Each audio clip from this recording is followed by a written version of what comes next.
Assalamualaikum warahmatullahi wabarakatuh. Waalaikumsalam warahmatullahi wabarakatuh. Hamdan wa salaman amma ba'du. Bersama kita lagi di Maulaya Official Channel bersama narasumber kita Abah Khairil Anam dari Denanyar Jombang. Kita akan membahas tentang COVID-19 atau yang kita sebut sebagai virus corona, di mana virus ini sudah menyebar di mana-mana, bahkan virus ini bisa dikatakan virus yang mematikan. Iya. Ada beberapa pertanyaan yang sudah masuk tentang virus corona tersebut. Yang pertama, kalau melihat dari penyebaran virus corona sekarang ini sudah sampai di Indonesia, bagaimana sikap kita umat Islam terhadap kasus virus corona yang semakin menyebar kemana-mana? Ya, menghadapi penyebaran virus corona yang sudah sampai di negara kita, tentu sikap kita yang pertama adalah kita harus meyakini bahwa semua itu terjadi atas kehendak Allah Subhanahu wa Ta'ala. Ma asaba min musibatin fil ardi wala fi anfusikum illa fi kitabim min qabli an nabra'aha inna dzalika 'alallahi yasir. Jadi intinya musibah apapun yang terjadi di muka bumi ini semua sudah tertulis di Lauhil Mahfuz. Jadi di Lauhil Mahfuz sana itu sudah ada tulisannya kalau nanti di tahun 2020 itu akan ada wabah penyakit yang namanya virus corona, itu sudah ada catatannya di sana. Jadi ini harus kita yakini bahwa peristiwa seperti ini itu atas kehendak Allah Subhanahu wa Ta'ala. Kemudian yang kedua, kita tidak perlu takut dan tidak perlu panik, karena pada dasarnya apapun yang diciptakan oleh Allah, yang dikehendaki oleh Allah, itu tidak akan pernah sia-sia. Pasti ada hikmahnya. Ya memang berat, memang susah.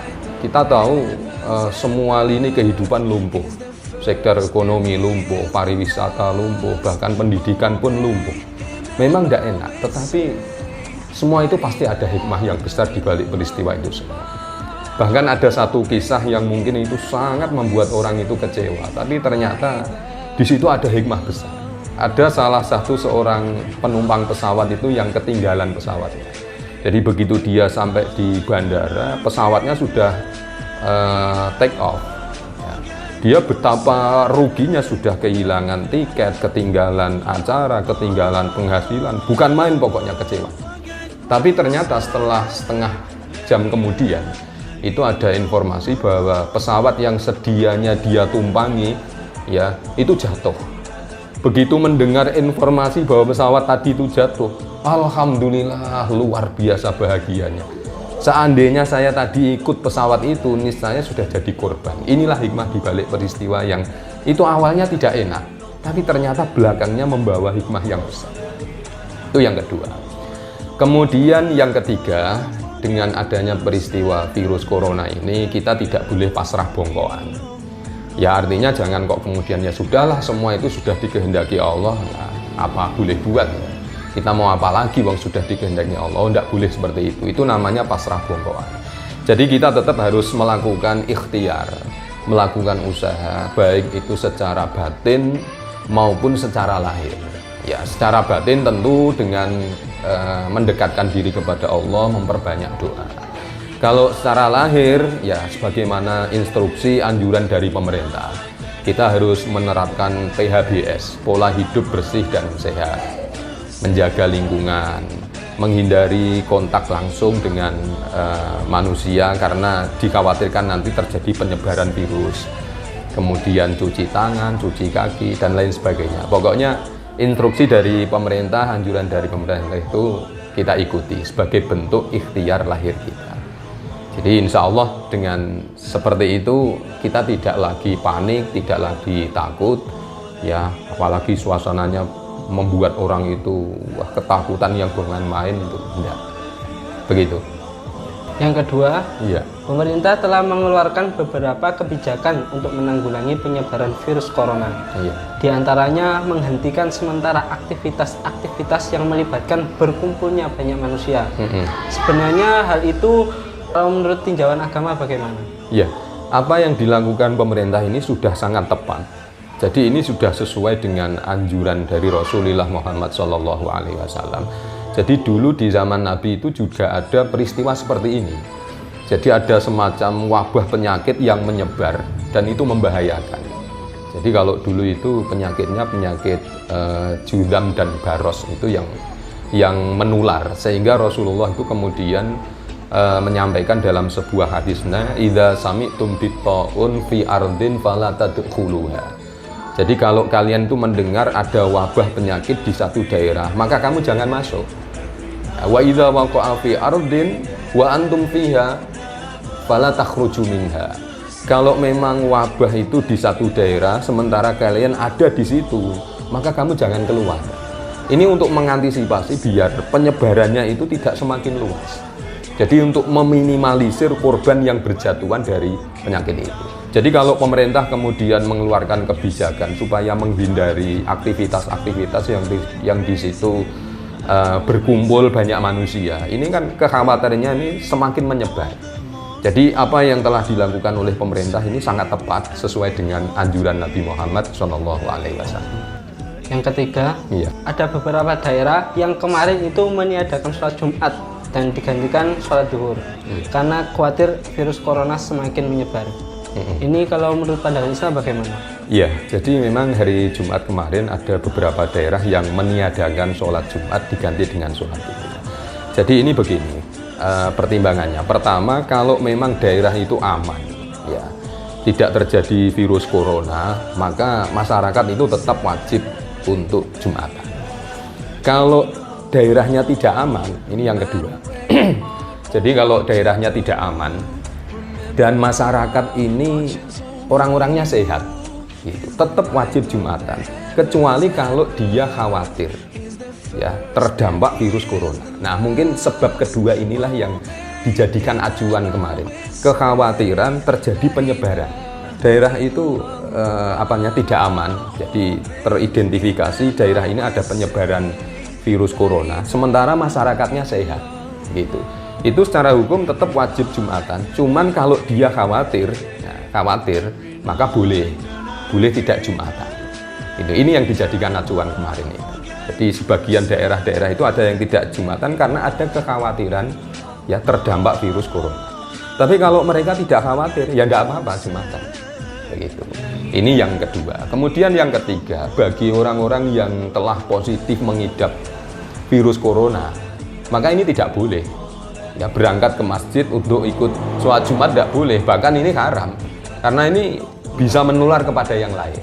Nah, kalau baru suspek diduga saja, nah ini boleh, tidak Jumatan boleh, tapi lebih baiknya ya untuk menghindari penyebaran itu karena terjadi kekhawatiran ya lebih baiknya ya tidak dulu ya, kayak kemarin itu kan yang dikhawatirkan itu kan terjadi penyebaran begitu.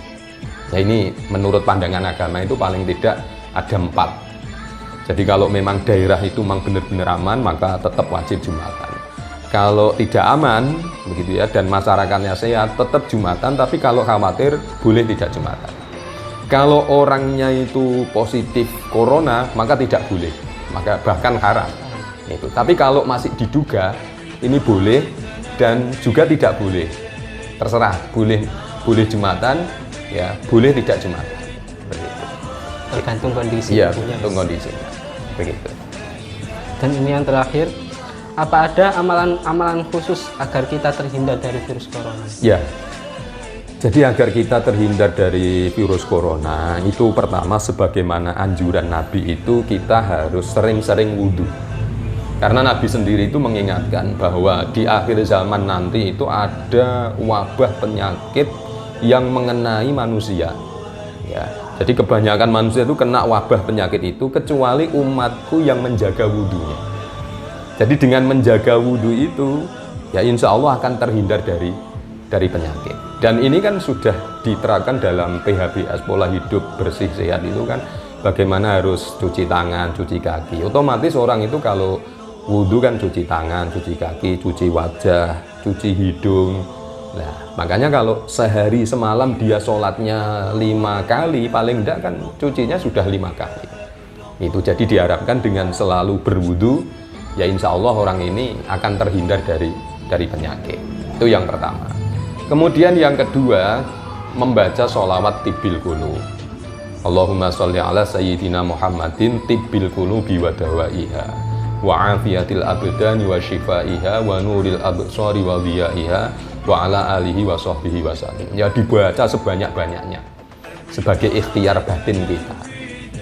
Terus ada lagi anjuran dari Nabi, ya, orang kalau mau membaca doa Bismillahilladzi la yadurru ma'asmihi syai'un fil ardi wala fis samai wa huwas samiul alim, dibaca 3 kali, pagi 3 kali, sore 3 kali. Jadi kalau pagi ya habis sholat subuh, kalau sore habis sholat asar.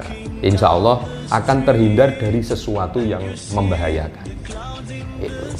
Terus kemudian ada lagi hadis tuh begini, man qara'a alam wa alam salima min alam.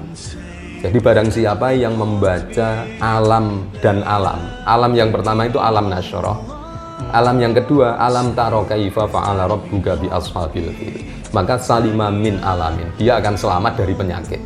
Nah, ini beberapa amalan-amalan sebagai bentuk ikhtiar kita agar kita ini terhindar dari penyakit, terutama virus corona ini. Dan satu lagi, mungkin yang ini juga dianjurkan adalah membaca kunut nazilah. Jadi kunut nazilah itu dibaca di rakaat terakhir, ya, di waktu iktidal. Itu membaca kunut nazilah di semua sholat 5 waktu ini. Jadi tidak hanya sholat subuh saja, baik duhur, asar, maghrib, isya, subuh, kunut, ya. Dan kunut nazilah itu kan ada tambahan doanya yang intinya menolak bala. Allahumma dfa' annal bala wal waba wal fahsya wal munkar wasyada'ida wal mihan ma dhahara minha wa ma batan min baladina hadza khassah wa min buldanil muslimina amma bi rahmatika ya arhamar rahimin. Nah, ini amalan-amalan yang bisa kita lakukan agar kita terhindar dari virus corona. Mungkin cukup ya. Ya, itulah tadi pembahasan tentang virus corona. Jadi imbauan buat kita semua agar menjaga kesehatan dan menjaga kebersihan juga. Dan tadi ada beberapa amalan yang bisa dilakukan. Demikian yang dapat kita sampaikan. Kurang lebihnya kita mohon maaf yang sebesar-besarnya. Wabillahi taufiq wal hidayah, waridha wal inayah. Wassalamualaikum warahmatullahi wabarakatuh. Waalaikumsalam warahmatullahi wabarakatuh.